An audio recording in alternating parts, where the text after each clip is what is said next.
बिस्मिल्लाहिर्रहमानिर्रहीम। अस्सलाम वालेकुम दोस्तों, उम्मीद करता हूँ कि आप तमाम दोस्त खैरियत से होंगे। बहुत ही कुछ अहम खबरें हैं जो मैं आपके साथ शेयर करने वाला हूँ। सबसे पहले तो गिलगित-बल्तिस्तान की असम्बली के हवाले से बात करेंगे।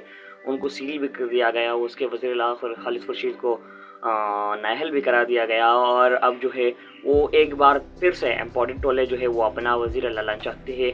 मैं आपको वहाँ के थोड़े से सीटों के बारे में बता देता हूँ कि वहाँ 35 सीटें टोटल, 12 जो है वो पीडीएम के पास है, जबकि 23 सीटें जो है वो पीटीआई के पास है।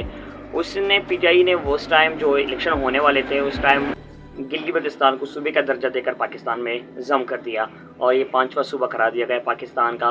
पहले से ही रियासत हुआ करती थी, जैसे आज़ाद कश्मीर है अब हमारी रियासत, उस तरह से रियासत हुआ करती थी। तो उसके हवाले से उन लोगों ने पीटीआई को 2/3 अक्सरियत दे दी और वहाँ पर पीटीआई ने 23 सीटें जीती, जबकि पीडीएम ने सिर्फ और सिर्फ 12 सीटें जीती। और अब जो ये मुत्तहिद हो चुके हैं, पहले ये मुत्तहिद नहीं थे तब तक, तब इमरान खान की हुकूमत थी उस टाइम जब ये हुकूमत कायम हुई थी।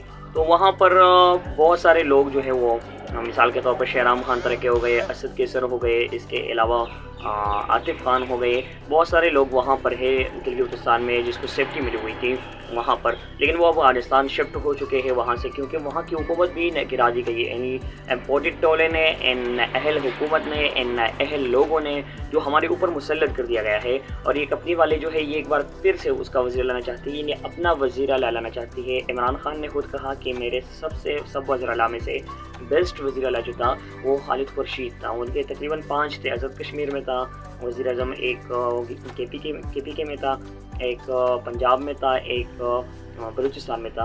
5 जगहों पर उसकी हुकूमत थी। लेकिन उन्होंने कहा कि मेरे सबसे फेवरेट वज़ीर जो थे, बेहतरीन परफेक्ट इंसान जो थे वो खालिद खुर्शीद थे और वो बिल्कुल एक्टिव इंसान थे। हर दम मसलन जो आर्मी वाले थे उस तरह से हर टाइम एक्टिव रहते थे और जब भी कोई मसला होता था वो एंटर हो जाते। जब इस्लामाबाद में शिबली फराज को गिरफ्तार कर लिया गया तो वो आए और उसको फिर से अस्पताल से ले गए। तो ऐसे बहुत सारे इसने पीटीआई के साथ हेल्प की है और अच्छी बात है क्योंकि उनके ही वज़ीर आला थे।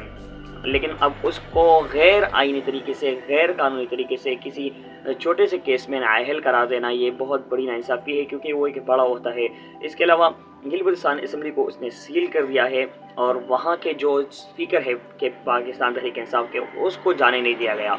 तो मेरे ख्याल से गिलगित-बल्तिस्तान के अवाम को ये बिल्कुल बर्दाश्त नहीं होगा। उनके वोट पर डाका डालने की कोशिश जो की जा रही है इंशाल्लाह वो नाकाम होगी, क्योंकि वहाँ के लोग गयूर अवाम हैं।